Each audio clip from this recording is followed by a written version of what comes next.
ప్రభుత్వ ఉద్యోగాల భర్తీలో ఎలాంటి సమస్యలు తలెత్తకుండా పకడ్బందీగా నోటిఫికేషన్ విడుదల చేయాలని విద్యా, ఐటీ శాఖ మంత్రి నారా లోకేష్ అధికారులను ఆదేశించారు.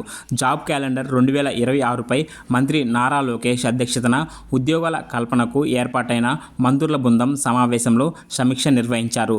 ఈ సమావేశానికి మంత్రులు, ఉన్నతాధికారులు హాజరయ్యారు. జాబ్ క్యాలెండర్ 2026లో ఇప్పటికే చేసిన 10,600 ఉద్యోగాలకు తోడు 2 దశల్లో 1,523 గ్రూప్ పోస్టులు, 1,645 నోటిఫికేషన్లు పోస్టులు కలిపి మొత్తం 3,168 పోస్టుల భర్తీకి సెప్టెంబర్ 15న నోటిఫికేషన్ విడుదల చేయనున్నట్లు నిర్ణయించారు.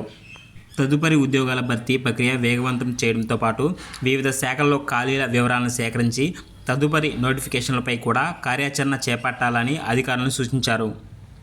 జాబ్ క్యాలెండర్ 2026లో విడుదల చేసిన 10,060 ఉద్యోగాలు 4 దశల్లో భర్తీ చేయనున్నారు. ఇప్పటికే మొదటి దశ కింద యూనివర్సిటీలో ఖాళీలు ఉన్న 1,523 అధ్యాపక పోస్టుల భర్తీకి ఈ ఏడాది మే 15న నోటిఫికేషన్ విడుదల చేశారు. రెండవ దశ కింద 3,168 పోస్టుల భర్తీకి ఆగస్టు 15న నోటిఫికేషన్ విడుదల చేయాలని మొదట నిర్ణయించినప్పటికీ రాష్ట్రపతి ఉత్తర్వుల అమలులో వివిధ సాంకేతిక కారణాలు, ఉద్యోగ సంఘాల వినతి మేరకు జాప్యం జరిగింది. దీంతో సెప్టెంబర్ 15న నోటిఫికేషన్ విడుదల చేయనున్నారు. అక్టోబర్ 15న 3, 4 దశల ఉద్యోగాల భర్తీకి నోటిఫికేషన్. జాబ్ క్యాలెండర్లో భాగంగా ఒకేసారి 3, 4 దశల్లో ఉద్యోగాల భర్తీకి అక్టోబర్ 15న నోటిఫికేషన్ విడుదలకు చర్యలు తీసుకోవాలని అధికారులను మంత్రి నారా లోకేష్ ఆదేశించారు.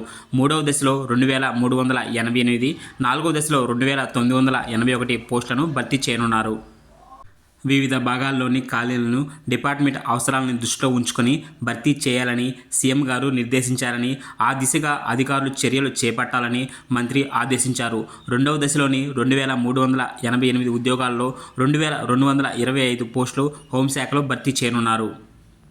గ్రూప్ 1లో ఇప్పటికే సూచించిన ఉద్యోగాల కంటే మరికొన్ని ఉద్యోగాలు పెంచాల్సిన ఆవశ్యకత ఉందని మంత్రుల బృందం అభిప్రాయపడింది. మొత్తంగా 10,060 పోస్టుల భర్తీకి చర్యలు తీసుకోవాలన్నారు. ఉద్యోగాల భర్తీ ప్రక్రియలో ఎలాంటి వివాదాలకు ఆస్కారం లేకుండా సకాలంలో పోస్టుల భర్తీ చేసి ప్రతి ఏడాది జాబ్ క్యాలెండర్ విడుదల చేయాలని ఆదేశించారు. జాబ్ క్యాలెండర్ 2026 పూర్తి ఖాళీల వివరాలను 6వ తేదీన జరిగే కేబినెట్ ముందు ప్రవేశపెట్టనున్నారు. ఇలాంటి మరిన్ని సమాచారం కోసం ఇప్పుడే మన ఛానల్ని సబ్స్క్రైబ్ చేసుకోండి. అలాగే లైక్ చేయడం మర్చిపోవద్దు.